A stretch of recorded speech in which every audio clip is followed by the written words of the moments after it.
যদি এক পয়সা চাঁদাবাজি না হয় তাহলে অ্যাম্বুলেন্সের ভাড়া কেন কমবে না? আজকে আগে আপনাদের যে অবৈধ যে খরচটা আপনাদের ছিল, যে মাস্তানতন্ত্র ছিল, এটা যদি আজকে নাই। আসসালামু আলাইকুম।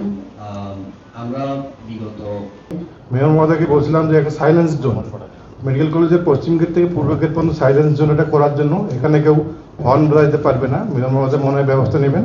আর একটা হলো যে আমাদের সামনে যে এখনো যে ঠেলা গাড়ির দোকানগুলো আছে এগুলো আমাদের সমস্যা করতেছে। মেয়র মহোদয়কে আমি আগেও বলছি, আজকেও বলতেছি, বিশেষ করে তারা যে কোথায় সিন্ডিকেটটা যেমন করে ভাঙতে হবে।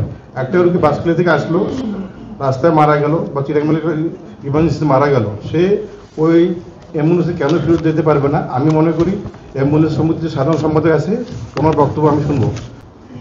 এখন মেডিকেলের পক্ষ থেকে যদি বলা হয় যে আপনারা অ্যাকশনে যান, এটা একটা আলাদা প্রতিষ্ঠান, আমরা কঠিন অ্যাকশনে যাব। এরা কেউ কোনোদিন মানে এরা বুঝতে পারবে না যে এরা কি হবে, মানে কি ধরনের অ্যাকশনে যাব, যে এরা যে ধরনের ফাইন দেওয়া দরকার, যত কিছু দরকার সেগুলো আমরা অ্যাকশনে যাব। মানে মানুষকে রুটি নিয়ে তারা তামাশা করে এটা গুন্ডামি হবে। তারা ভাড়ার ক্ষেত্রে হচ্ছে যে আগেও যেটা আছে, আগে যেখানে চার্জ ছিল 3000 টাকা, সেটা তারা চাচ্ছে যে 5000 টাকা। এরকম আমরা আমাদের স্পটে একজন পেয়েছি, আমরা বিভিন্ন অসঙ্গতি পেয়েছি এবং তাদের প্রাথমিক সতর্কতা করা হয়েছে এবং আমরা 20,000 টাকা জরিমানা করেছি। স্যার অ্যাম্বুলেন্সের জন্য স্যার ওইভাবে করে আলাদা করে কোনো নীতিমালা বা গাইডলাইন নাই, মানে আমাদের মন্ত্রণালয় থেকে কোনো গ্যাজেটও স্যার করা হয় না। তো যার কারণে স্যার অ্যাম্বুলেন্সের ভাড়াটা স্যার আমরা বিএসি থেকে নির্ধারণ করে দেই না। তো স্যার আমার স্যার একটা পরামর্শ থাকবে স্যার, এটা কি স্যার স্বাস্থ্য মন্ত্রণালয় থেকে বা কোনো একটা স্যার কেন্দ্রীয়ভাবে স্যার এটা কোনো গাইডলাইন করা যায় কিনা, বলে সার্ভিস গাইডলাইন ওটা করা হলে স্যার ওখানে যদি মানে সদস্য বলা থাকে যে প্রতি কিলোমিটার বা প্রতি যাত্রী প্রতি কিলোমিটার ভাড়াটা কত নির্ধারণ করা হবে বা প্রথম 2 কিলোমিটার ভাড়া কত নির্ধারিত হবে, এগুলো যদি গাইডলাইন থেকে সেন্টারে থাকে তখন সেই অনুযায়ী জেলা পর্যায়ে মহানগরীতে ভাড়াটা নির্ধারণ করা যেতে পারে। টানা সপ্তমবারের মতো বেস্ট টিস্যু পেপার ব্র্যান্ড হিসেবে স্বীকৃতি পেয়েছে বসুন্ধরা টিস্যু।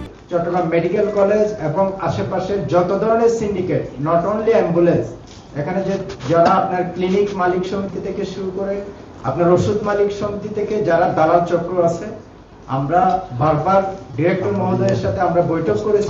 আমাদের স্পষ্ট বার্তা ছিল, মেয়র মহোদয় বলছেন চট্টগ্রাম মেডিকেল কলেজকে আমার নাম বা ওনার নাম বা আমাদের কোনো ডাক্তারের নাম ব্যবহার করে এক পয়সার চাঁদাবাজি কেউ করতে পারবে না, আমরা করতে দিব না।